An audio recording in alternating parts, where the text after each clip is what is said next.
Buenos días. El día de hoy vamos a revisar el tema de neumonía adquirida en la comunidad. Si bien es cierto que durante el transcurso de la charla vamos a comentar algunos aspectos, sobre todo en cuestión de tratamiento de la neumonía hospitalaria, básicamente vamos a hacer énfasis durante toda la charla en la neumonía adquirida en comunidad. Eh, entonces vale la pena iniciar pues definiendo qué es la neumonía, ¿sí? Entonces podemos decir que la neumonía es un proceso inflamatorio, que obviamente es un proceso agudo, ¿cierto? Es donde hay una inflamación del parénquima pulmonar que generalmente es de origen infeccioso, o en el caso de la neumonía adquirida en la comunidad, pues es de origen infeccioso. Este proceso pues se caracteriza por unos síntomas respiratorios y síntomas sistémicos, ¿cierto? Como la fiebre, síntomas localizados en el tracto respiratorio como la tos, la expectoración, la disnea, ¿sí? Y en la radiografía debe haber o debe existir eh, un infiltrado pulmonar. Aquí podemos tener digamos, un poco de debate en ese sentido en cuanto al infiltrado en la radiografía, ¿sí? Sin embargo, bueno, digamos, este concepto se basa en las guías ITSA, que desde el año 2007, si no recuerdo mal, estas guías hacen referencia a la necesidad de una evidencia radiológica de un infiltrado para hablar de neumonía, ¿sí? Aunque si bien es cierto que la última actualización del año 2019, del año anterior, eh, aunque se mantiene este concepto, en las guías sí se hace referencia a que en algunas ocasiones se puede diagnosticar una neumonía sin necesidad de radiografía, ¿sí? Sobre todo en sitios donde no tienen disponible estudios de imagen. Pero pues digamos que en términos generales, para hablar de neumonía, ¿sí? Necesitamos un cuadro clínico obviamente compatible y una evidencia radiológica de un infiltrado. Entonces hay que decir que la neumonía, pues como pongo aquí, no es un proceso único, ¿sí? ¿Y por qué no es un proceso único? Porque pues tiene diferente etiología, aunque es infecciosa, pues diferente etiología, puede ser viral, bacteriana, micótica, ¿sí? Que puede afectar a diferentes grupos poblacionales y se comporta en algunas ocasiones diferente dependiendo de ese grupo poblacional y tiene diferentes formas de presentación. Puede tener la presentación típica, el cuadro típico, ¿cierto? Y hay unas presentaciones atípicas de las cuales hablaremos más adelante. En cuanto a la epidemiología, vale la pena decir que los reportes no son del todo fiables, ¿sí? Sobre todo porque la neumonía, como pongo aquí, no es una enfermedad de reporte obligatorio.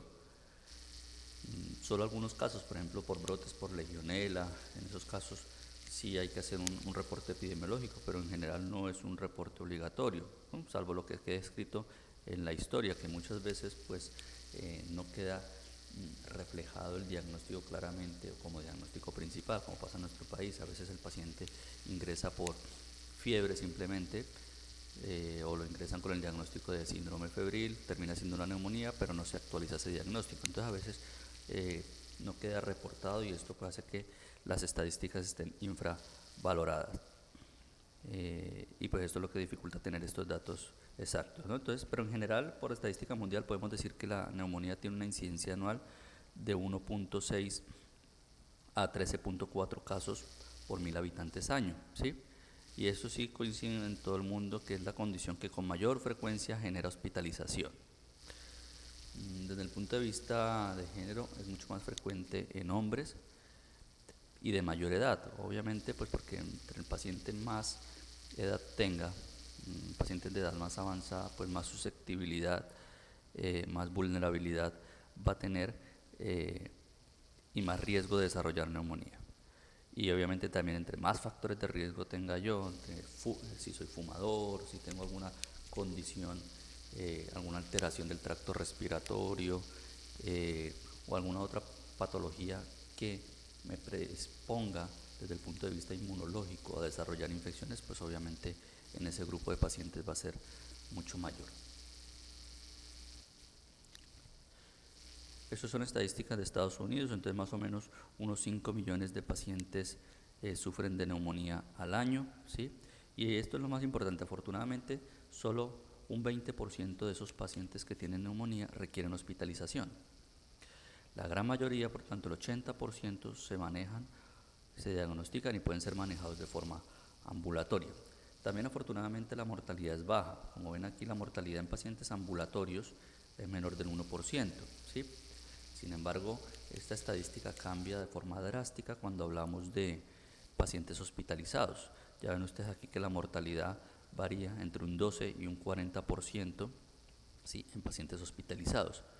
Que obviamente esta mortalidad se va a incrementar en función no solo de las comorbilidades que tenga el paciente, sino de la necesidad de ingreso en la unidad de cuidado intensivo o no, de la necesidad de intubación orotraqueal, ¿sí?, de si el paciente desarrolla sepsis, shock séptico o no, ¿sí?, porque en estos casos la mortalidad supera incluso el 50%.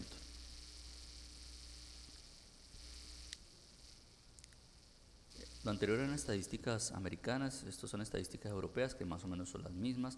Tenemos tasas de hospitalización entre el 20 y el 60%. Un 10% de esos pacientes que se hospitalizan requieren UCI, ¿sí? La mortalidad también, como hemos visto en la diapositiva anterior, es baja, menor del 1%, ¿sí?, en pacientes ambulatorios, pero en pacientes hospitalizados incrementa, ¿no? En este caso aquí hasta el 30%, ya veíamos en la diapositiva anterior que puede llegar en torno al 40% según estadísticas americanas. En pacientes que están ingresados en la UCI, como les había mencionado anteriormente, pueden superar la mortalidad, puede superar el 50%.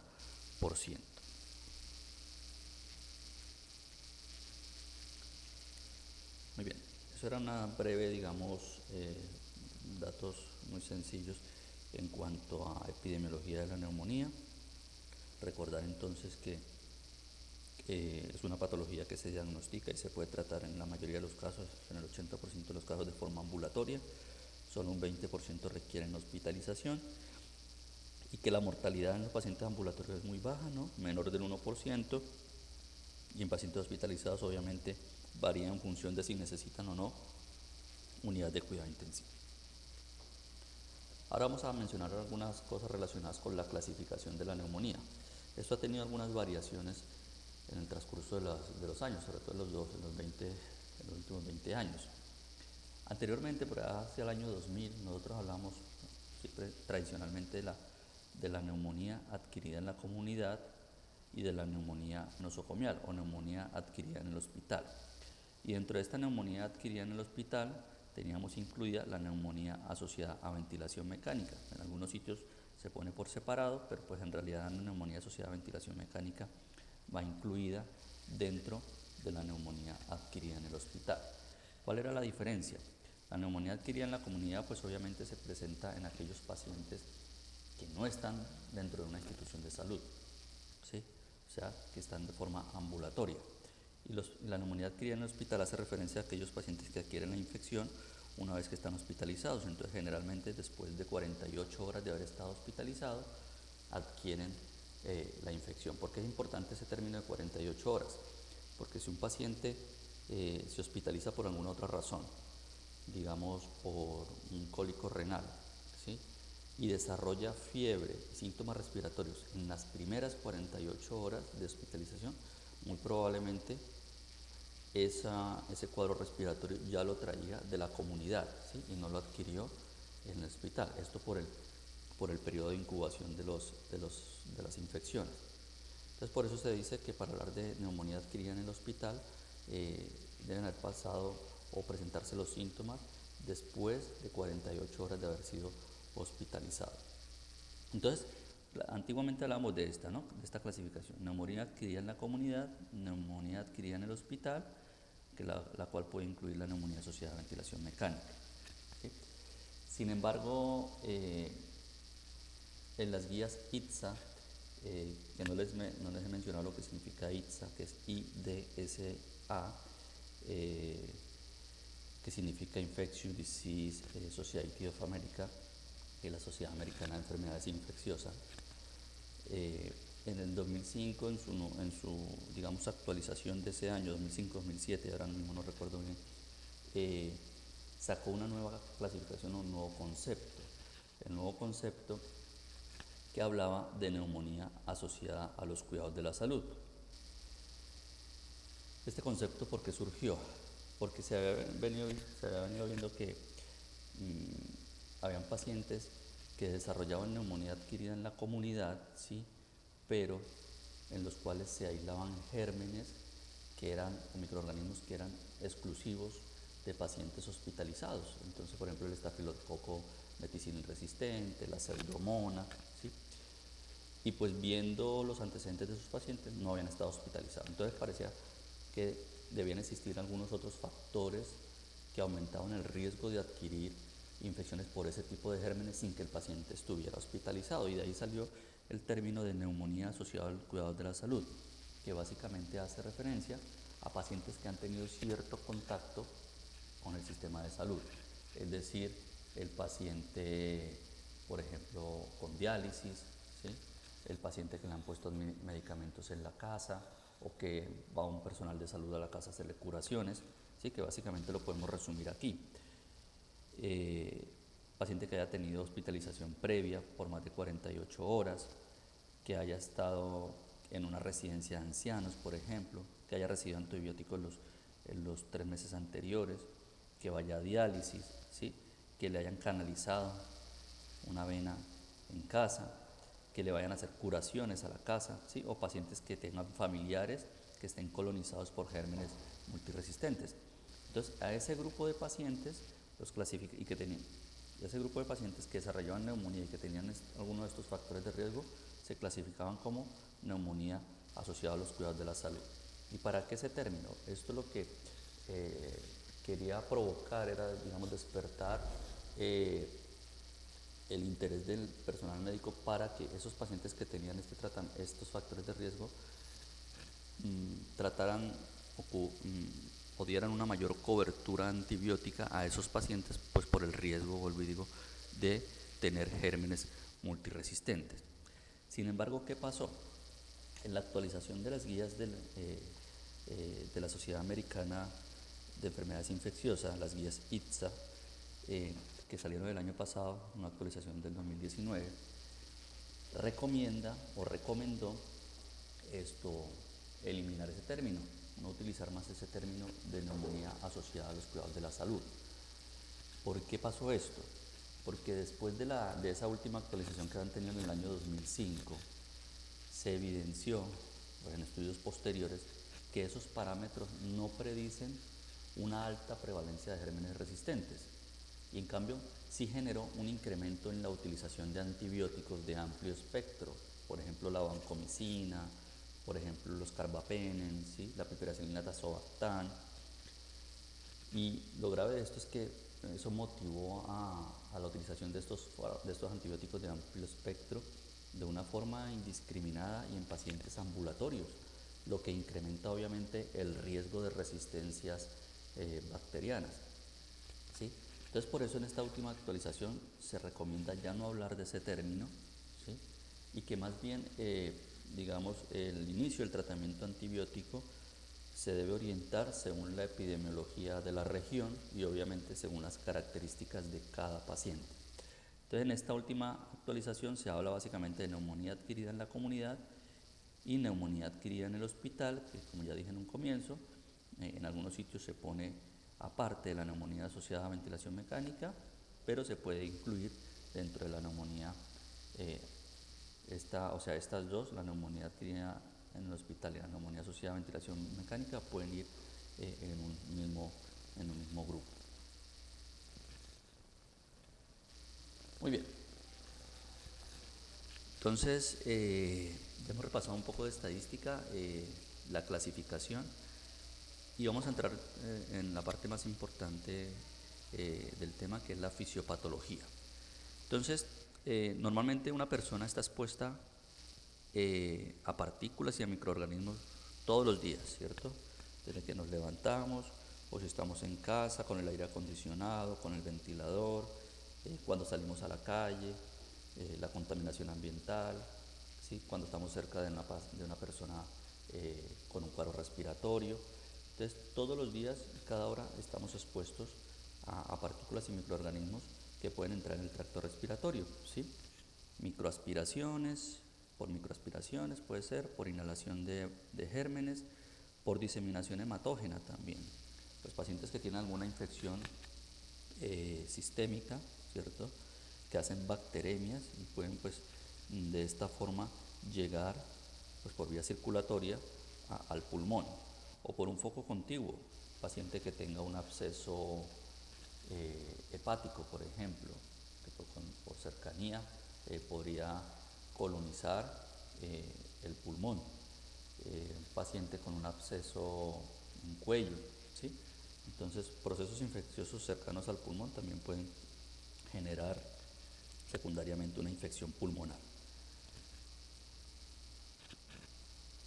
Entonces, ¿qué pasa? A pesar de que nosotros estamos expuestos todos los días a estos factores, a microorganismos y a partículas, pues lo normal es que nosotros no desarrollemos un proceso infeccioso, que no desarrollemos una neumonía.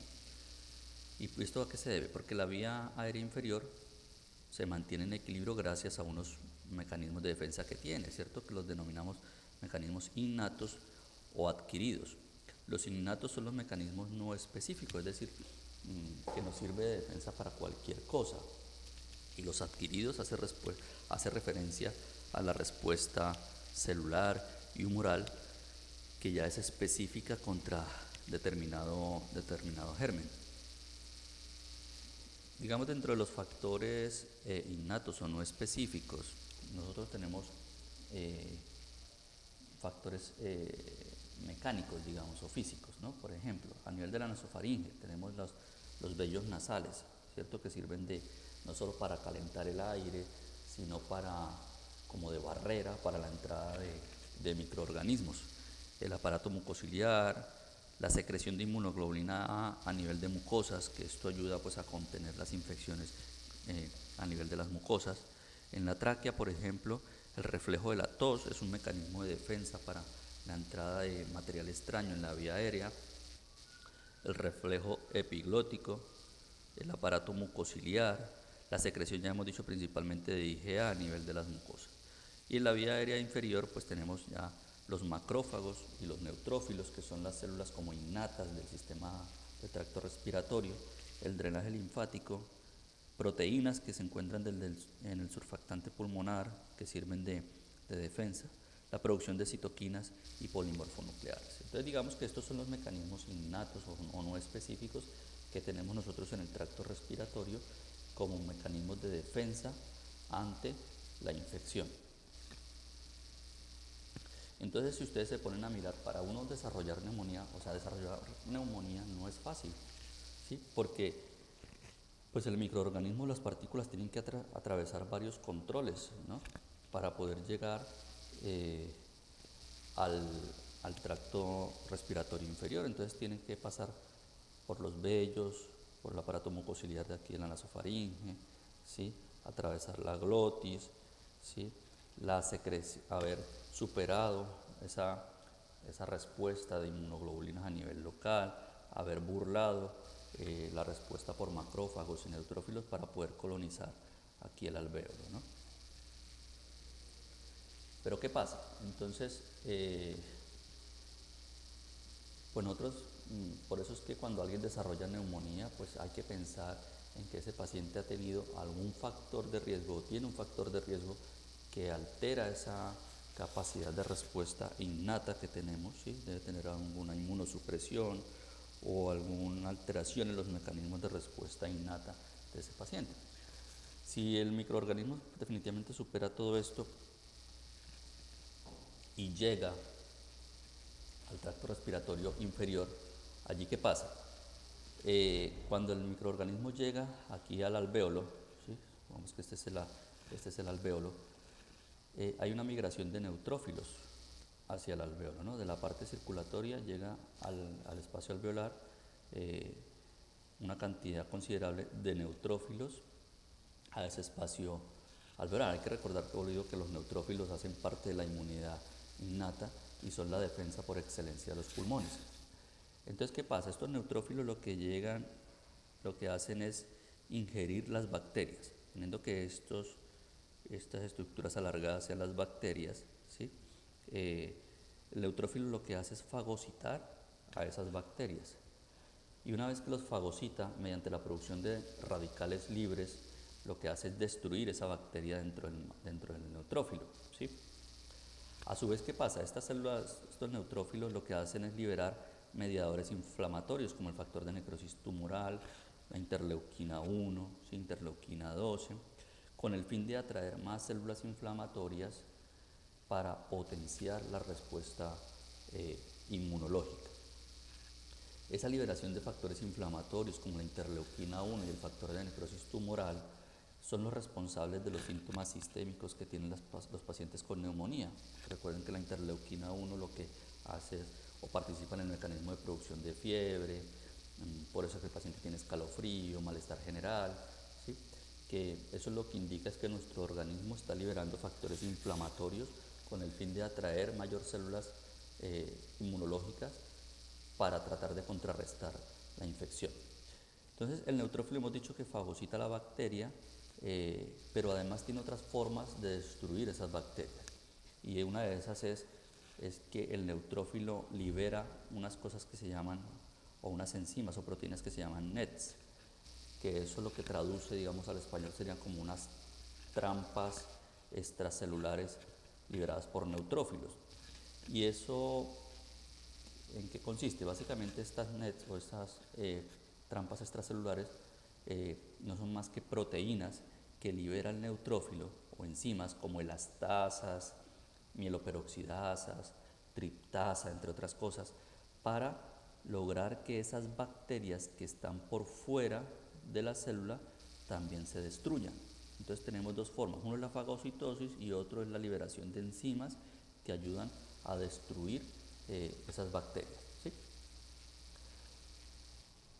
¿Qué pasa con todo esto? Nosotros tenemos ya con la infección una respuesta inflamatoria importante, pero que esa respuesta inflamatoria no es específica y por tanto, pues esa liberación de proteínas, de triptasas y de enzimas no solo producen destrucción de las bacterias, sino que producen un daño colateral.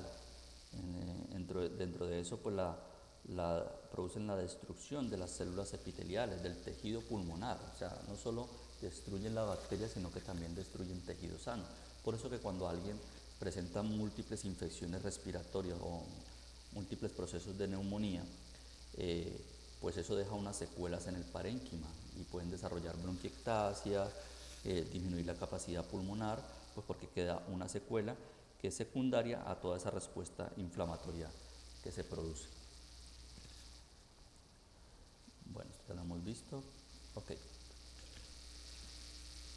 Aquí hablando un poquito más también digamos, de la respuesta inflamatoria que se produce en el alveolo, pero aquí lo que vamos a hacer énfasis es del papel que juega las células epiteliales en la respuesta inmunológica. Y es que la célula epitelial funciona como un peaje, como un centro regulador también de esa respuesta inmunológica. Y es que aquí en las células epiteliales existen unas proteínas o unos receptores que se llaman PRR, que esto traduciría en el español como unos receptores reconocedores de patrones, ¿sí? Estas proteínas o receptores lo que hacen es identificar ciertas partes específicas de algunos microorganismos y en función de eso activan una respuesta inmunológica específica, ¿sí? Por ejemplo, bueno, ahora miraremos en una tabla posterior que hay unos receptores específicos para algunas bacterias, los que se han especializado en el reconocimiento de algunas bacterias. Entonces, bueno, esas proteínas aquí activan esa respuesta inmunológica, pero por otra parte también los macrófagos reconocen, obviamente al igual que los neutrófilos, los microorganismos y activan también mediante la liberación de células o de material inflamatorio, como la interleuquina 17, ¿sí? Y otras interleuquinas, activan linfocitos T, y estos linfocitos T también producen, aparte de que, digamos, potencian la respuesta inmunológica, también producen liberación de interleuquinas que van y estimulan las células epiteliales para expresar más receptores específicos para ciertas bacterias. Lo mismo pasa con las natural killer. Las natural killer también liberan material inflamatorio que estimula las células epiteliales. Entonces, todas estas vías de activación convergen en lo que se llama el factor nuclear kappa B. Ese factor nuclear kappa B que hay aquí en las células epiteliales, mediante una subunidad que es la subunidad P50, se encarga de regular todos esos procesos inflamatorios, ¿sí? Y de, como hemos dicho, de estimular a la producción de quimoquinas, a la producción de factor estimulante de colonias, ¿sí? A moléculas de adhesión, es decir, a coordinar una respuesta más específica dentro del alvéolo para tratar de contrarrestar la infección.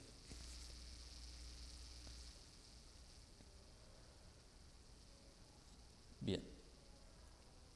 Y esto, en esta tabla simplemente lo que les quería mostrar son esas proteínas reconocedoras de patrones, lo que llaman RPR. Digamos, hay unas muy conocidas desde el punto de vista inmunológico que son las Toll-like receptor, ¿sí? Que hay varios tipos, son proteínas, básicamente receptores que están en las células epiteliales, bueno, y en varios sitios del organismo, y que, por ejemplo, si ustedes ven aquí, las Toll-like receptor 4, por ejemplo, se especializan o reconocen ciertas partes de bacterias gram negativas, ¿sí? Por ejemplo, también del virus sincitial respiratorio o del neumococo, del streptococo pneumoniae, ¿sí? Algunas otras proteínas o receptores ya diferentes a las Toll-like receptor identifican ciertas también partes de otros microorganismos como el Pneumocystis, que ya no se llama Carinis sino Girovecii, ¿sí? Del Haemophilus, de otros virus como el parainfluenza, ¿sí? Entonces hay múltiples proteínas, vuelvo y digo, que lo que hacen es reconocer ciertos microorganismos y hacer que esa respuesta sea un poco más específica. Entonces, en definitiva, ¿qué tenemos? Pues tenemos, aquí lo que quiero que vean es lo que pasa, ¿no? Entonces, nosotros en una persona que no tiene un proceso infeccioso, pues tenemos aquí un alvéolo libre, ¿cierto? En donde circula algún macrófago, porque siempre tenemos algunos macrófagos circulando, ¿sí? Pero tenemos en general un alvéolo libre, ¿sí? Y por lo tanto el intercambio alvéolo capilar pues se realiza sin problema, y eso es lo que mantiene una adecuada oxigenación de la sangre. Pero por otro lado, si hay un paciente con un proceso infeccioso, pues este alvéolo se nos llena de mucho material inflamatorio, no solo de macrófagos, neutrófilos, sino que de linfocitos, de proteínas, porque hay una extravasación de proteínas del capilar hacia el alvéolo, y entonces este macrófago se llena, ¿sí?, de material rico en proteínas y en células, lo que se llama un exudado, ¿sí? Y ustedes entenderán que si yo tengo este espacio alveolar lleno de líquido, de células y de proteínas, pues no va a ser fácil el intercambio alvéolo capilar, y esto es lo que explica en gran parte la disminución en la oxigenación en este tipo de pacientes. Muy bien. Desde el punto de vista histológico, ¿qué tenemos? Básicamente se han descrito 4 fases histológicas, ¿sí?, en función de la evolución o del tiempo de evolución de la neumonía. Entonces tenemos una primera fase en donde hay un edema alveolar, o sea, aquí hay una extravasación de líquido del capilar hacia el alvéolo, pues para llevar células y llevar proteínas, que es lo que conocemos como un exudado, ¿cierto? Hay una segunda fase que se llama de hepatización roja, y se llama así básicamente porque hay un alto contenido en eritrocitos. Hay una tercera fase que se llama hepatización gris, y adquiere, digamos, este nombre es porque los eritrocitos están lisados y eso es lo que da ese color característico en la histología. Y una cuarta fase que es la de resolución. En esta imagen pues vemos esto, ¿no? Simplemente aquí lo que hay es una hepatización roja, que entonces desde el punto de vista macroscópico pues se ve el pulmón así, y desde el punto de vista histológico lo que vemos es un gran contenido de eritrocitos, ¿sí? Y la hepatización gris, en donde los eritrocitos están lisados. Bien, entonces nosotros, ¿por qué desarrollamos neumonía? Hemos visto los mecanismos de cómo se produce la neumonía, pero entonces uno desarrolla neumonía si tengo un fallo en mi sistema inmunológico, ¿cierto? O los mecanismos de defensa que tengo yo ante los factores externos. Por ejemplo, que no tenga el reflejo de la tos, que no pueda toser en un paciente con una afectación neurológica. También puedo desarrollar neumonía si tengo una exposición a partículas muy virulentas. Puede que mi sistema inmunológico esté bien, pero si yo tengo una partícula muy virulenta, pues también puedo potencialmente desarrollar infección. O también si tengo un inóculo importante, o sea, gran cantidad de partículas. Puede que no sea muy virulenta, pero si me expongo una gran cantidad de partículas, puedo desarrollar la infección. Hay personas que tienen pues factores predisponentes, ¿no? Y obviamente si yo tengo alteraciones, como lo decía hace un momento, de esos mecanismos de defensa innatos, pues voy a tener más riesgo de desarrollar neumonía. ¿Y esos cuáles son? Por ejemplo, pacientes que tienen alteración del nivel de conciencia, los pacientes que han sufrido una ACV, los pacientes que tienen demencia, porque esos pacientes tienen una pérdida del reflejo de la tos, por ejemplo, ¿sí? Tienen mayor riesgo de broncoaspiración, y esto favorece pues al desarrollo o a la colonización del tracto respiratorio por microorganismos.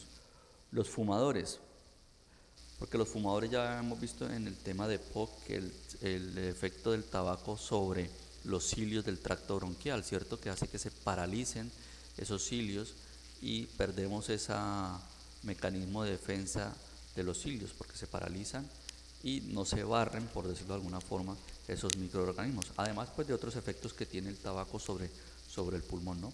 El alcoholismo, y esto por varios mecanismos. Uno, porque el paciente con alcoholismo crónico generalmente tiene cierto grado de desnutrición y eso pues altera el sistema inmunológico. También porque los pacientes que están bajo el estado del alcohol pueden tener broncoaspiraciones, ¿sí? Hay otros mecanismos pues como la acidosis, la desnutrición, obviamente pacientes que están recibiendo tratamiento inmunosupresor con quimioterapia, los pacientes que tienen fibrosis quística, porque la fibrosis quística se caracteriza pues, a nivel pulmonar por la presencia de bronquiectasias y eso favorece a que se acumule allí material mucopurulento y sirve como un material de cultivo para el crecimiento de bacterias, lo mismo con las bronquiectasias y otras alteraciones, por ejemplo en los síndromes de Cartagena cuando en el que hay una disfunción ciliar, o sea los cilios no se mueven bien y esto pues impide ese mecanismo innato de defensa que tienen los cilios. Pacientes con otras enfermedades que produzcan una inmunodeficiencia celular, pues todos estos pacientes tienen mayor riesgo de desarrollar neumonías. Por eso vuelvo e insisto que cuando uno desarrolla neumonía, siempre hay que mirar qué factor de riesgo tenemos para el desarrollo de ese proceso infeccioso, porque lo normal es que no desarrollemos una neumonía. Entonces, bueno, nosotros dijimos, lo que vimos ahora son los factores, digamos, alteraciones en los mecanismos de defensa, ¿no? En los mecanismos como físicos de defensa. Ahora hablemos un poquito de los factores de virulencia. Yo pueda que tenga mis mecanismos de defensa intactos, pero si me expongo a un germen que es muy virulento, que tiene una gran capacidad de infección y de diseminación, pues tengo también riesgo de desarrollar la infección, aunque mis mecanismos de defensa estén intactos. Por ejemplo, la Chlamydophila pneumoniae produce un factor ciliostático que lo que hace es inmovilizar los cilios y permite más fácilmente la entrada de los microorganismos. El virus de la influenza reduce la velocidad del moco traqueal, que también es un mecanismo de defensa. Neumococo y Neisseria meningitis producen algunas enzimas que disminuyen la producción de IgA, que hemos dicho que es la inmunoglobulina por excelencia de las mucosas, ¿sí? Entonces cada bacteria o cada virus o microorganismo pues tiene también unas características que le ayudan a entrar o a evadir el sistema inmunológico.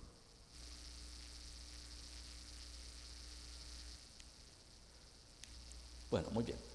Estamos hablando un poco de la etiología. ¿Cuáles son los gérmenes más frecuentes en la neumonía adquirida por comunidad? Digamos, los gérmenes son los mismos en todo el mundo, ¿sí? Cambia un poco en función de las características del paciente, pero en general, esto por ejemplo son estadísticas o datos americanos. En pacientes ambulatorios, la causa más frecuente de neumonía es el neumococo, el Streptococcus pneumoniae, pero también es la causa más frecuente en los pacientes hospitalizados y en los pacientes en UCI. Es decir, nosotros cuando hablamos de neumonía, siempre hay que tener en mente el neumococo, el Streptococcus pneumoniae. Nosotros no podemos tratar de forma empírica una neumonía sin cubrir el neumococo, que es el principal germen en cualquier ámbito, ya sea ambulatorio o dentro del hospital. Entonces, centrándonos solo aquí en los pacientes ambulatorios, después del neumococo tenemos Mycoplasma pneumoniae como segunda causa de neumonía, el Haemophilus, ¿sí?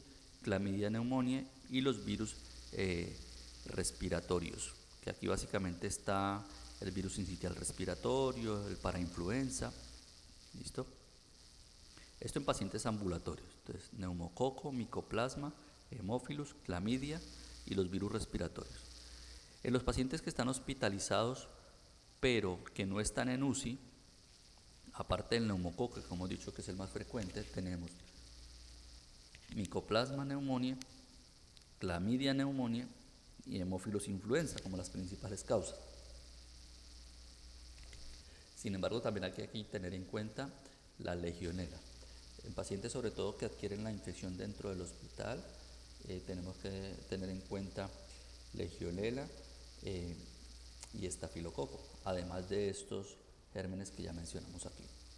En pacientes hospitalizados pero que además están en la unidad de cuidado intensivo, además del neumococo, debemos tener en cuenta sí o sí el estafilococo aureus, la legionela y los gram negativos y gérmenes multiresistentes, ¿sí? Entonces el estafilococo meticilin resistente, pseudomonas multiresistente y otras enterobacterias. Si ustedes revisan lo anterior, eran estadísticas americanas o datos americanos, y estos son datos europeos, esto por ejemplo de España. En pacientes extrahospitalarios lo mismo, el neumococo es la principal causa y en hospitalarios también. Entonces el neumococo es la principal causa de neumonía en cualquier parte del mundo. En los extrahospitalarios en Europa la segunda causa es hemófilus y tenemos luego legionela, ¿sí? Y otros gram negativos dentro de las bacterias. Pero si nosotros hablamos en general a nivel extrahospitalario, pues el neumococo es la principal causa, seguido de micoplasma y posteriormente hemófilus y clamidófila, clamidia pneumoniae. ¿Listo? O sea que son los mismos de la diapositiva anterior. Y a nivel hospitalario tenemos, en general, tenemos el neumococo como principal causa, seguido de hemófilus y luego tenemos el resto, clamidia, micoplasma, ¿sí? Estafilococo, bacilos gram negativos, que son los que hay que tener en cuenta. También hay que tener en cuenta algo y es las características del paciente. Entonces hay algunos pacientes en los que tienen más riesgo de desarrollar infecciones por ciertos gérmenes. Y aquí no nos vamos a detener mucho, pero por ejemplo, en los pacientes con alcoholismo crónico hay que tener en cuenta los anaerobios, ¿no? Esto por el riesgo de aspiraciones que tiene el paciente que está bajo el estado de alcohol, ¿cierto? O microaspiraciones. En pacientes, por ejemplo, que tienen una alteración estructural del pulmón, o sea, los pacientes que tienen bronquiectasias, un paciente con EPOC que tenga muchas bronquiectasias, o un paciente con antecedente de fibrosis quística que tiene bronquiectasias y que ya ha tenido, por ejemplo, infecciones previas hay que tener siempre, siempre, siempre en mente la pseudomonas aeruginosa, ¿sí? Entonces, si ya tiene el antecedente de la colonización o de la infección previa por pseudomonas, o ha recibido tratamiento antibiótico en los últimos 3 meses, o tienes alteración estructural, siempre hay que pensar en pseudomonas.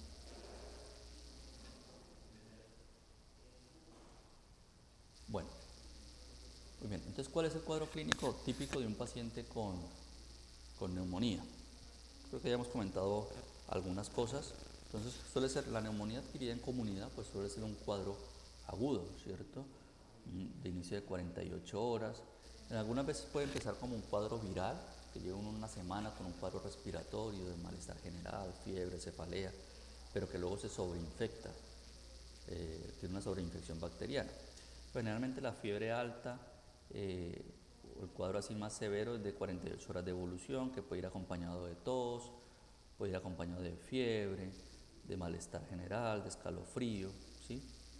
De expectoración, sobre todo cuando hablamos de neumonía bacteriana, ¿sí? Y otras manifestaciones que son menos frecuentes, como el dolor pleurítico, pues si tenemos afectación de la pleura, y la disnea.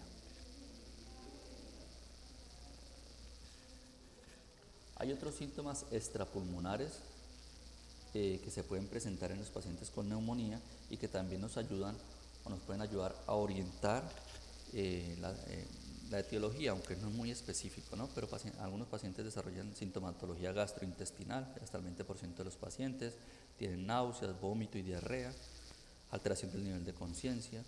Hay una cosa, por ejemplo, cuando alguien con neumonía desarrolla herpes labial, esto se ha asociado mucho al neumococo. Si un paciente tiene predominio de las mialgias, la artralgia, la cefalea, pues habría que pensar en una etiología viral del proceso, como proceso infeccioso. Y aquí hay un concepto importante que son lo de los síntomas atípicos, que es lo que llamamos neumonía atípica, ¿sí? Y básicamente la neumonía atípica hace referencia a una disociación entre los síntomas que tiene el paciente y los hallazgos radiológicos. Es decir, es un paciente que no tiene muchos síntomas, puede ser simplemente malestar general, un poco de decaimiento, un poco de dolor de garganta, pero cuando le hacemos una radiografía tiene unas alteraciones radiológicas importantes que no se correlacionan con el cuadro clínico que tiene el paciente, lo que llamamos esa disociación entre los síntomas y los hallazgos radiológicos, y esto es lo que se conoce como neumonía atípica. Y los gérmenes que habitualmente producen esta neumonía atípica pues son Mycoplasma pneumoniae, Chlamydia pneumoniae, Chlamydia psittaci y Coxiella burnetii, ¿sí? Entonces estos 4 son los gérmenes que producen neumonía atípica: Mycoplasma, Chlamydia pneumoniae, Chlamydia psittaci y la Coxiella burnetii. ¿Qué podemos encontrar en el examen físico? Entonces esto varía mucho y varía en función sobre todo de la edad del paciente, ¿no? La fiebre, pues la fiebre es presente hasta en el 80% de los casos, como lo vemos aquí. En ancianos es importante tener en cuenta que los ancianos no hacen muchas manifestaciones sistémicas. Entonces, por ejemplo, no esperemos que un anciano se presente con mucha fiebre, porque desarrollan poca fiebre. En cambio que en los ancianos sí hay unas cosas más sensibles, como el incremento de la frecuencia respiratoria. La taquipnea es mucho más sensible en ancianos que la fiebre, para hablar de un proceso infeccioso, ¿sí? También podemos encontrar taquicardia, y en la auscultación, pues más o menos una tercera parte de los pacientes tienen signos de consolidación, es decir, podemos escuchar roncus o podemos escuchar un soplo tubárico, que el soplo tubárico no es más un soplo que lo que traduce es el intento del paso del aire a través del moco o de la pus, o una consolidación que se esté formando, ¿no? Y pues si si tenemos una consolidación, pues podemos encontrar al examen físico en la percusión una matidez. Muy bien, entonces nosotros ¿cómo diagnosticamos? Ya lo tenemos muy fácil. Pues nosotros diagnosticamos básicamente partiendo de un cuadro clínico, ¿sí? El cual debe ser confirmado en lo posible con una radiografía de tórax, un estudio radiológico. Y luego hay unos estudios complementarios que son los estudios de laboratorio y los estudios microbiológicos. Pero con estas dos primeras cosas o puntos podríamos diagnosticar la neumonía. Esto lo que nos ayuda es a valorar la severidad de la neumonía, ¿sí? Y de pronto a orientar un poco mejor el tratamiento antibiótico. Entonces, el cuadro clínico y el examen físico, obviamente, como en cualquier enfermedad, es lo más importante. Si bien es cierto que en el caso de la neumonía no tenga mucha sensibilidad y especificidad, ¿sí? Sobre todo en ancianos, cuyos síntomas son menos evidentes, como lo mencionaba anteriormente. Entonces, pues el cuadro clínico ya lo hemos repasado, ¿cierto? La historia clínica ya hemos dicho que hay que hacer énfasis. En la radiología, entonces, ya les decía que desde el año 2007-2005 se hablaba en las guías ITSA que la presencia de un infiltrado en la radiografía de tórax era el gol estándar para el diagnóstico de neumonía, ¿sí? Obviamente en un paciente que tenga un cuadro compatible. También la radiografía de tórax nos orienta muchísimo a la etiología en algunos casos, ¿no? Por ejemplo, si yo tengo presencia de un neumatocele, es decir, una condensación con aire, nos podría orientar o sugerir un estafilococo aureus.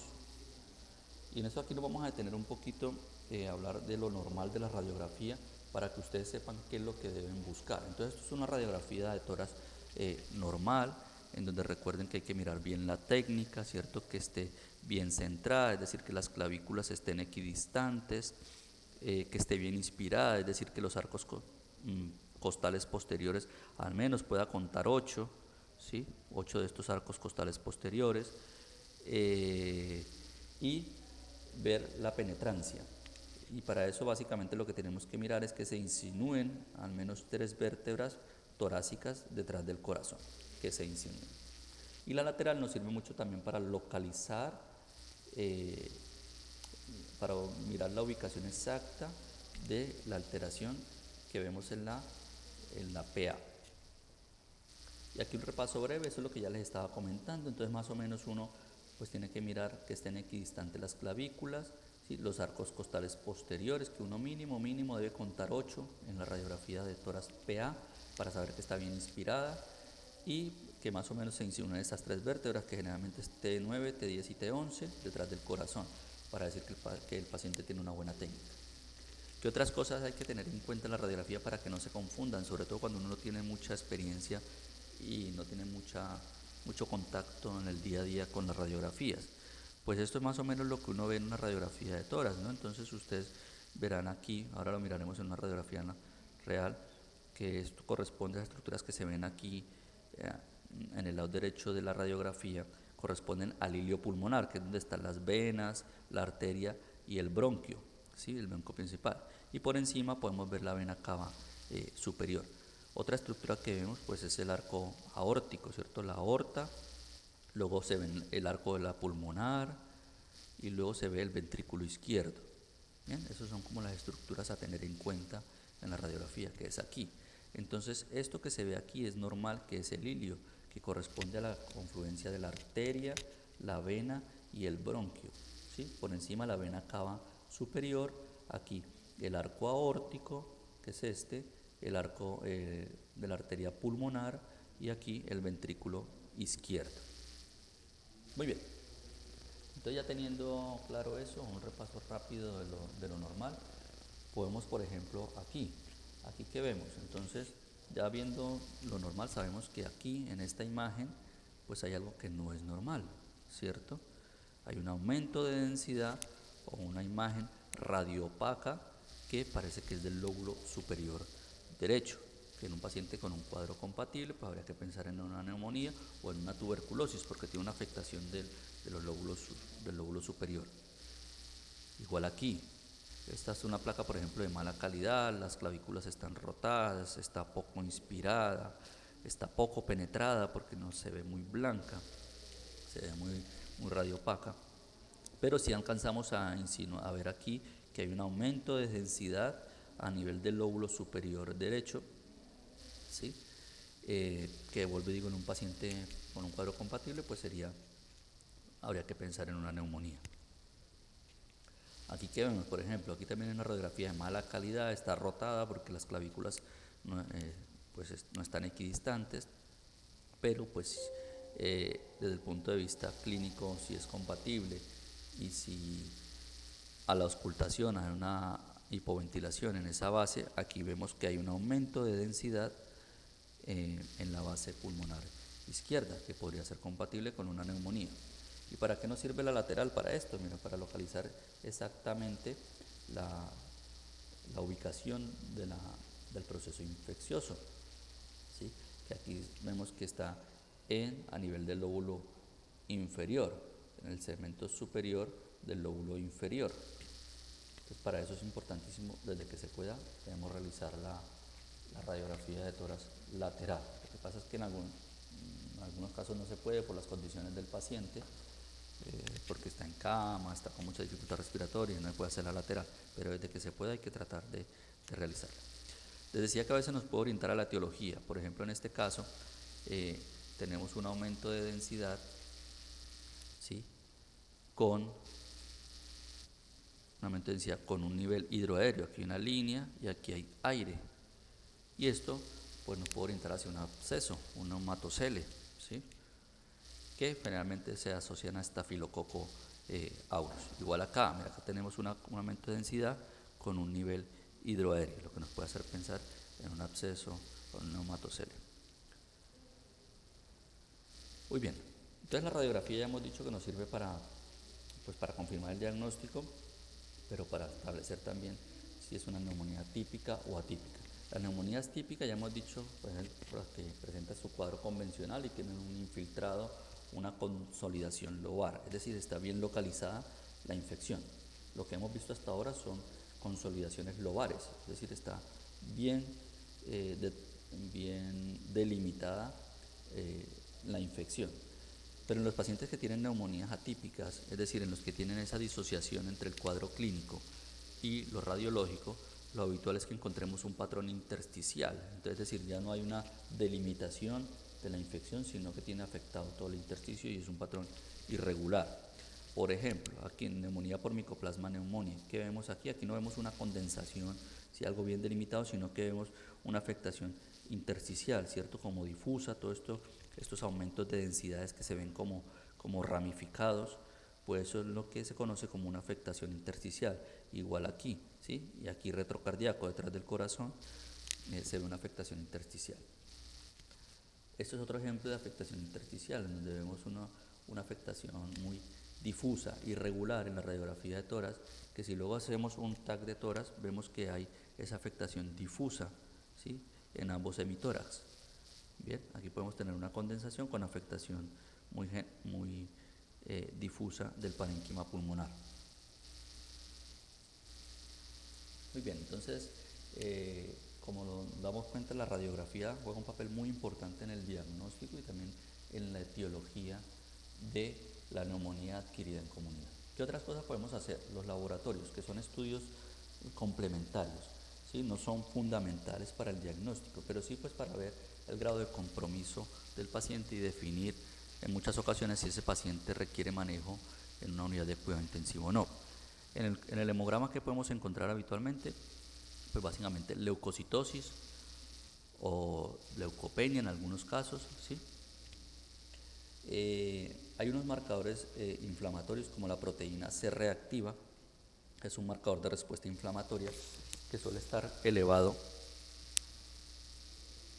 en la neumonía, pero pues la PCR, la proteína C reactiva, no es un marcador específico de infección bacteriana, se puede elevar también en los procesos virales, ¿sí? En pacientes que estén, en pacientes postquirúrgicos, en pacientes que han tenido trauma. Entonces es un marcador poco específico de infección bacteriana. Afortunadamente, ya de hace unos años tenemos disponible la procalcitonina. La procalcitonina es un marcador más específico frente a infecciones bacterianas y tiene la ventaja que tiene una vida media más corta que la proteína C reactiva. Ustedes recordarán que la proteína C reactiva tiene una vida media de más o menos 36-38 horas, mientras que la vida media de la procalcitonina es de 24 horas. ¿Y por qué es importante esto de la vida media? Porque nos permite monitorizar la respuesta al tratamiento. Es decir, Si yo tengo una procalcitonina elevada, que generalmente el punto de corte es de 0.25 microgramos por litro, si yo tengo por encima de ese valor la procalcitonina, tengo una alta probabilidad de que esa infección sea bacteriana. Y además, si yo le hago controles a las 24 horas o a las 48 horas de procalcitonina y esos niveles han disminuido, yo puedo estar completamente seguro o casi seguro que la respuesta al antibiótico está siendo efectiva. De hecho, si después de 4 o 5 días de tratamiento la procalcitonina está negativa, ¿sí?, yo puedo con tranquilidad retirar el tratamiento antibiótico, y por eso es que nos permite acortar los tratamientos y nos sirve como monitorización del tratamiento. Aquí habría un problema con la procalcitonina, o no un problema, sino que hay que tener en cuenta también que no se puede aplicar para todo el mundo, ¿no? O sea, no necesitamos la procalcitonina para el diagnóstico de una infección. Se debe utilizar pues en pacientes en los que tenemos dudas, o si yo creo que ese paciente tiene un shock séptico y tengo dudas de la etiología, pues puedo utilizarla, ¿sí? También otro problema que tenemos con los marcadores inflamatorios es en los ancianos. Y en ese sentido les quería mostrar un artículo, un estudio que publiqué ya hace unos años, ¿sí? Publicamos para tratar de validar o de establecer si la procalcitonina también nos sirve para el diagnóstico de infección bacteriana en ancianos. ¿Esto por qué? Porque generalmente en esos estudios en donde se evalúan marcadores inflamatorios o tratamientos, pues casi siempre excluyen a la población anciana. Y la población anciana pues tiene otras características. Entonces en este estudio tuve la oportunidad de demostrar, eso probablemente es uno de los primeros estudios que se hicieron en ancianos para validar la procalcitonina, pudimos demostrar que la procalcitonina también puede ser usada en pacientes ancianos para el diagnóstico de infección bacteriana, porque tiene una buena sensibilidad, que estaba en torno al 72%, y una buena especificidad, que estaba en torno al 92%, utilizando como punto de corte 0.5, no 0.25, como es en la población general, sino 0.5, unos niveles un poco más altos. Entonces, pues esa digamos que es la ventaja de la procalcitonina, ¿no? Más específica frente a bacterias. En población anciana la podemos usar también para orientarnos, nos permite acortar tratamiento antibiótico y monitorizar la respuesta al tratamiento. Muy bien, ¿qué otras cosas tenemos a la mano para el diagnóstico de la neumonía adquirida en comunidad? Los estudios microbiológicos. Entonces, tenemos el cultivo de esputo o el GRAN. Si bien es cierto que en las últimas recomendaciones que les he dicho que salieron el año pasado, no se recomienda realizar de rutina cultivo de esputo ni GRAN en pacientes ambulatorios, ¿sí? Solo se recomienda pues en aquellos pacientes que están hospitalizados, ¿sí? Y dentro de los que están hospitalizados, si están hospitalizados por una neumonía severa, si ya han recibido tratamiento empírico o uno le va a poner un tratamiento empírico, entonces sí vale la pena pedirle primero un cultivo para que luego cuando salga el resultado me diga si debo cambiar o no el tratamiento antibiótico. Y en aquellos pacientes que han recibido antibiótico previamente, pues para yo asegurarme que no tienen un germen resistente. Hay algunas características del cultivo o de la muestra de esputo, y es que hay que explicarle bien al paciente que no es saliva, no es escupir allí en el frasco, sino que hay que tomar una buena muestra del tracto respiratorio inferior. Y pues desde el punto de vista histológico es bueno la muestra si tiene más de 25 neutrófilos y tiene menos de 10 células epiteliales. Esos cultivos, pese a que uno tome una buena muestra, la rentabilidad no es muy alta, son positivos en menos del 50%. Y vuelvo y digo, por esto no se recomienda también en pacientes ambulatorios, en pacientes hospitalizados y que cumplan con estas características. Los hemocultivos. También con los hemocultivos pasa lo mismo, no se recomienda obviamente en pacientes ambulatorios, ¿sí?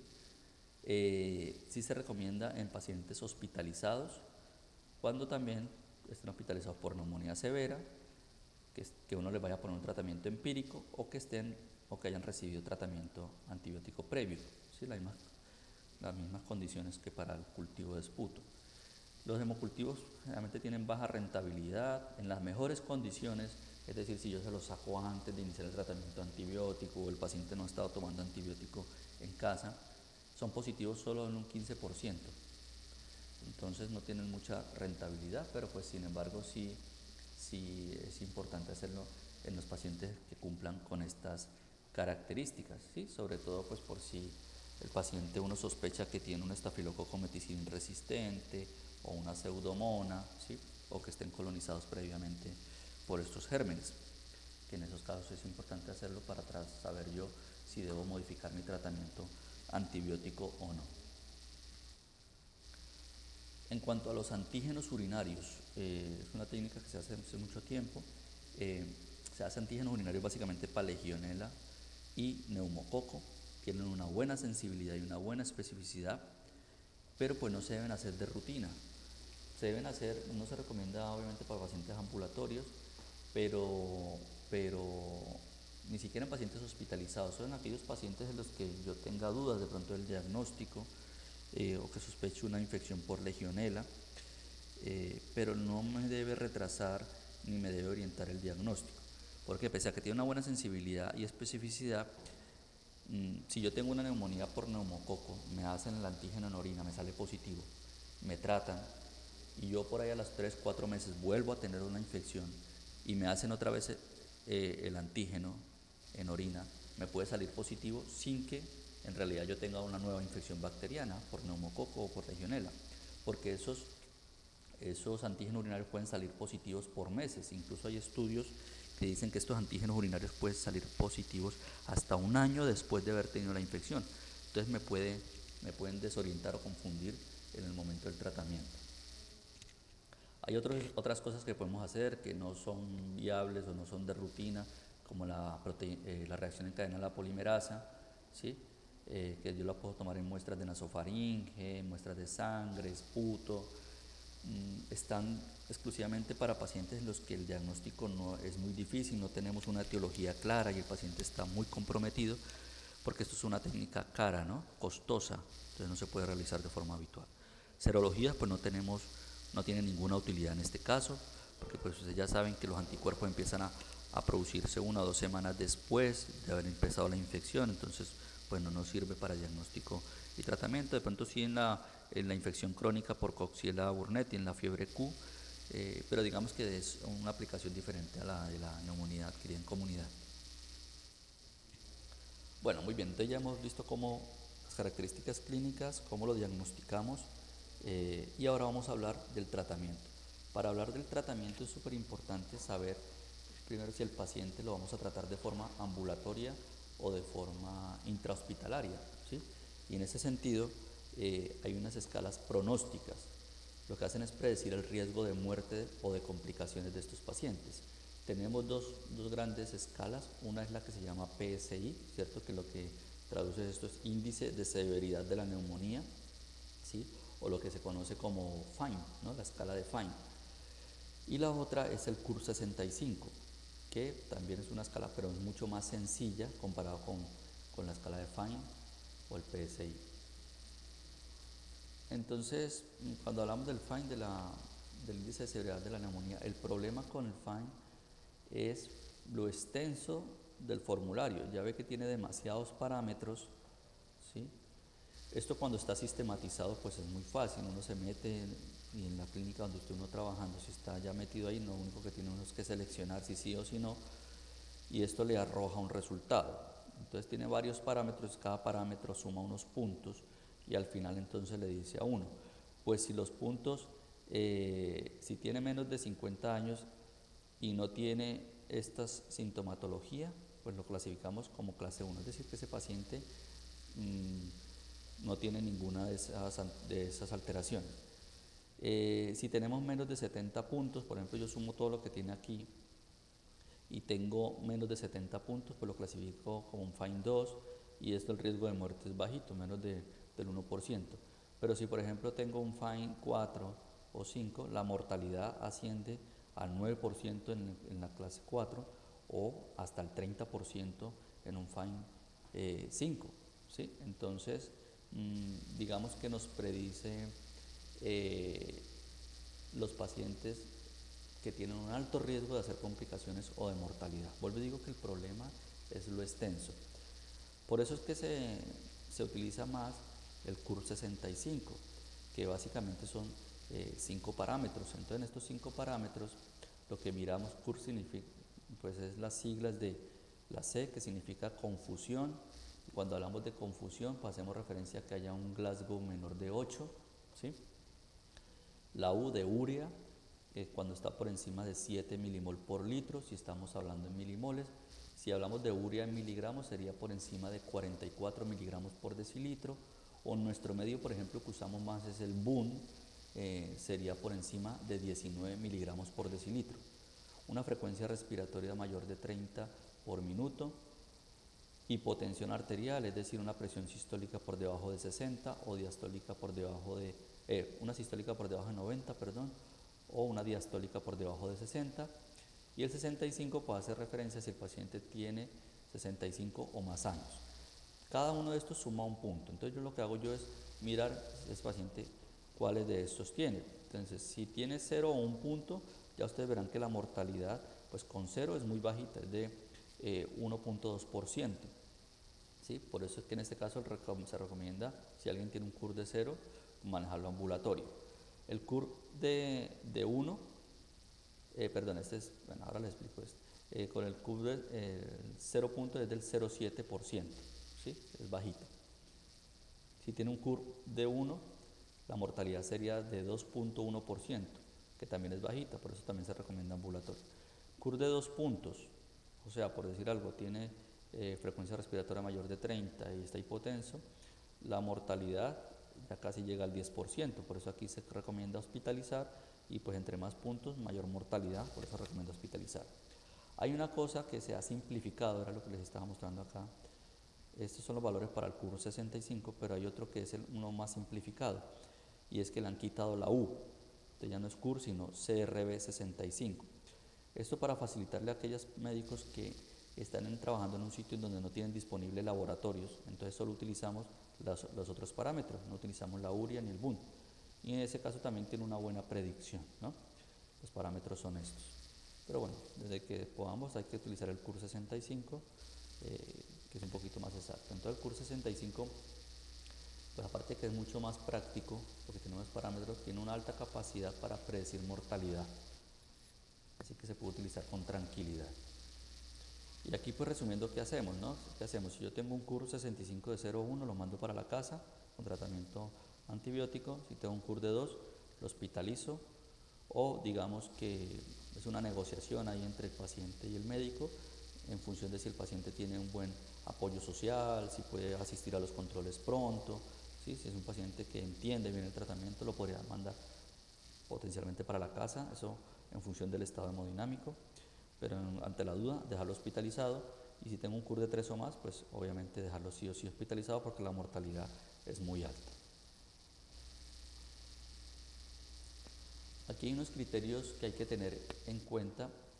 Estos están desde las guías ICSA del 2007 y se mantienen ahora en la actualización del año pasado, del 2019, que son los criterios de neumonía grave o severa, ¿sí? Entonces hay unos criterios mayores que básicamente es que el paciente necesite ventilación mecánica invasiva, es decir, que necesite estar intubado porque tiene un fracaso respiratorio, o que tenga shock, que precise fármacos vasopresores, es decir, que tenga un shock séptico.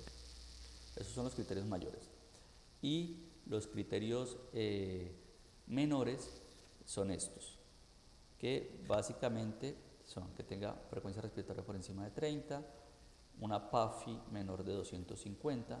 La PAFI pues es la relación entre la presión arterial de oxígeno y la FiO2, es muy fácil. Ustedes cogen la presión arterial de oxígeno, o sea, tendrían que haberle hecho unos gases arteriales al paciente, y si tiene una presión arterial de oxígeno, por decir algo, de 65 milímetros de mercurio, lo dividen por la FiO2 que le estén administrando al paciente, es decir, si tiene el oxígeno al 40%, eso sería 0,40, entonces dividir 65 dividido entre 0,40 y esto nos da un valor. Si ese valor es menor de 250, es un criterio de neumonía grave, un criterio menor. Y esos son los criterios menores. Entonces básicamente decimos que alguien tiene una neumonía grave o severa si cumple, si tiene un criterio de estos mayores o tiene al menos 3 menores.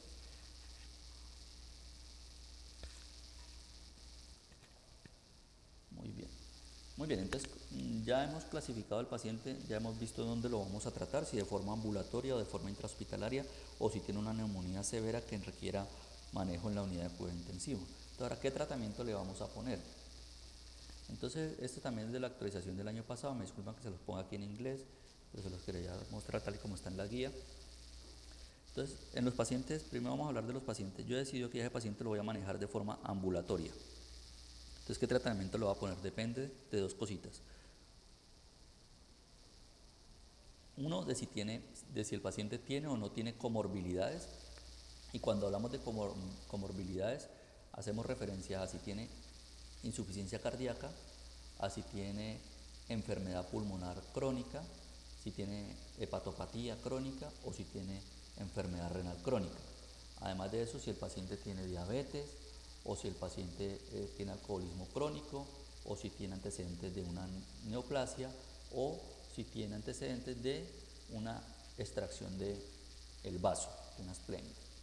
¿Listo? Si el paciente no tiene ninguna de esas comorbilidades y tampoco tiene factores de riesgo para estafilococo meticilin resistente o para pseudomonas, que esos factores de riesgo ya hemos dicho que son cuáles. Uno, que en una infección previa se le haya aislado estos gérmenes o que haya tenido una hospitalización reciente y que además haya recibido tratamiento antibiótico en los últimos 3 meses. Si el paciente no tiene esas comorbilidades y no tiene esos factores de riesgo para estafilococo meticilin resistente y pseudomonas, es decir, que un paciente relativamente sano, el tratamiento es con estos esquemas. Podemos dar amoxicilina solita, ¿sí? A dosis de 1 gramo cada 8 horas, obviamente vía oral, o doxiciclina vía oral a dosis de 100 miligramos cada 12 horas, o un macrólido, pero aquí hacen énfasis en mirar las tasas de resistencia a nivel local. Si esas tasas de resistencia para macrólidos es menor del 25%, podríamos dar solo un macrólido como una opción. Sin embargo, en nuestro medio no es recomendado esto debido a que el acceso a los macrólidos en nuestro medio es muy alto, sin fórmula, sobre todo porque está generalizado que todo paciente que tenga dolor de garganta, malestar en la garganta, va a la farmacia y se compra un macrólido. Entonces las tasas de resistencia en nuestro medio probablemente son más altas. Entonces no es muy recomendado utilizar un macrólido solo como tratamiento de la neumonía. Dos opciones son las mejores opciones, amoxicilina o doxiciclina. Si tuviéramos que usar el macrólido, las dosis serían acitromicina, 500 miligramos el primer día y luego 250 miligramos el resto de días. ¿Sí? O claritromicina, por ejemplo, 500 miligramos cada 12 horas, vía oral, obviamente. Si el paciente tiene comorbilidades, o sea, si tiene esas enfermedades que hemos mencionado, o tiene riesgo para estafilococo, bueno, básicamente si tiene comorbilidades, pero no tiene riesgo también para esos gérmenes multiresistentes, entonces, por decir algo, paciente que tenga insuficiencia cardíaca o que sea diabético, entonces aquí se recomienda en este caso la combinación, 2 fármacos, que digamos las recomendaciones apuntan a que utilicemos la combinación de amoxicilina con ácido clavulánico, ¿sí? Que esto puede ser, hay varias dosis. La amoxicilina con ácido clavulánico podemos usar, por ejemplo, la combinación que viene de 500 de amoxicilina con 125 de clavulanato, ¿sí? Y este lo podemos dar cada 8 horas, vía oral. Amoxicilina, ácido clavulánico, 500 con 125 cada 8 horas. O podemos usar también una dosis de 875 con 125, pero 2 veces al día. También una opción es una cefalosporina, ¿sí? O usamos amoxiclavulánico o una cefalosporina que puede ser, por ejemplo, cefuroxima, 500 miligramos 2 veces al día, ¿sí? Y a esto hay que combinarlo, ya sea que usemos amoxiclavulánico o cefalosporina, combinarlo con un macrólido o con doxiciclina, a las dosis que ya hemos dicho, de doxiciclina 100 miligramos 2 veces al día o acitromicina 500 miligramos el primer día y luego 150 miligramos diariamente, o claritromicina 500 miligramos 2 veces al día. Otra opción es no hacer esta combinación, sino usar solita una fluoroquinolona, que generalmente la recomendada es levofloxacino, a dosis de 750 miligramos una vez al día, ¿sí? Otra opción es moxifloxacino a dosis de 400 miligramos una vez al día, como opción de monoterapia. ¿Listo? Entonces ese es el tratamiento para pacientes ambulatorios. Tener en cuenta si tiene comorbilidades o factores de riesgo para estafilococo meticilin resistente o pseudomonas, y en función de eso ponemos cualquiera de estos como único tratamiento o combinación de uno de estos con macrólido o doxiciclina o solo una fluoroquinolona en tratamiento de monoterapia. Ahora, tenemos un paciente hospitalizado. Hemos decidido que lo vamos a hospitalizar porque le hemos aplicado un CURB 65 y es alto, o un FINE y es alto. Entonces aquí el tratamiento en pacientes hospitalizados también dependerá de varias cosas, ¿sí? Aquí hay que mirar si el paciente ha tenido infecciones previas por estafilococo meticilin resistente o por pseudomonas, ¿sí? O si ha recibido tratamiento antibiótico previo para eso, ¿sí? Porque en función de eso vamos a establecer el tratamiento. A ver, si yo tengo que ponerle a un paciente el tratamiento empírico, ¿sí? Mientras me sale el cultivo de esputo o los hemocultivos, ¿sí? Para orientar el tratamiento digamos estándar es si está hospitalizado pero no es una neumonía severa, es decir, no está en la unidad de cuidado intensivo, el tratamiento es la combinación de un beta-lactámico más un macrólido o una fluoroquinolona. Entonces aquí podríamos usar, obviamente si está hospitalizado es porque requiere, entre otras cosas, tratamiento antibiótico intravenoso. Entonces podríamos usar, por ejemplo, de beta-lactámico ampicilina sulbactam a dosis que pueden ser desde 1.5 hasta 3 gramos cada 6 horas, ¿sí? Y combinarlo con el macrólido, como ya lo hemos dicho. O también podríamos usar la fluoroquinolona, ¿cierto? Que son las mismas, en este caso levofloxacino o moxifloxacino, las dosis que ya dijimos. Puede ponerse intravenoso el levofloxacino o incluso vía oral, porque la biodisponibilidad por vía oral es del 100%. Entonces dependerá un poquito de las características del paciente si se lo damos oral o no el levofloxacino, ¿no? Porque ampicilbactam toca intravenoso. Si el paciente tiene una neumonía severa, es decir, necesita ventilación mecánica o está en un shock séptico, entonces se recomienda la combinación de beta-lactámico más macrólido o beta-lactámico más fluoroquinolona. La diferencia con este es que aquí es beta-lactámico más macrólido o una fluoroquinolona solita, ¿sí? Aquí es beta-lactámico más macrólido o beta-lactámico más fluoroquinolona, o sea, sí o sí se necesita un tratamiento combinado. Las dosis son las mismas. Una pregunta que siempre se hace uno es ¿cuánto tiempo lo voy a tratar? Y de eso no hay estudios que nos digan claramente si el paciente se debe tratar 5 días, 7 días, 10 días o 14 días. Con el uso de la procalcitonina, digamos cada vez más se ha podido acortar el tiempo de tratamiento antibiótico. Eso va un poco en función de la respuesta del paciente, pero lo mínimo, y en función, vuelvo y digo, de la procalcitonina, si la tenemos disponible, o de las características del paciente, entre 5 y 7 días en función de la evolución del paciente. Si el paciente tiene estafilococo meticilin resistente, ya sea por cultivo, por frotis nasal y eso, pues habría que tratarlo como tal, que en este caso lo recomendado pues es la vancomicina a dosis de 15 miligramos por kilo cada 12 horas, ¿sí? O linezolid, eso va en función del medio del país donde si tenemos disponible, ¿sí? En caso de que sea linezolid, la dosis es de 600 miligramos cada 12 horas.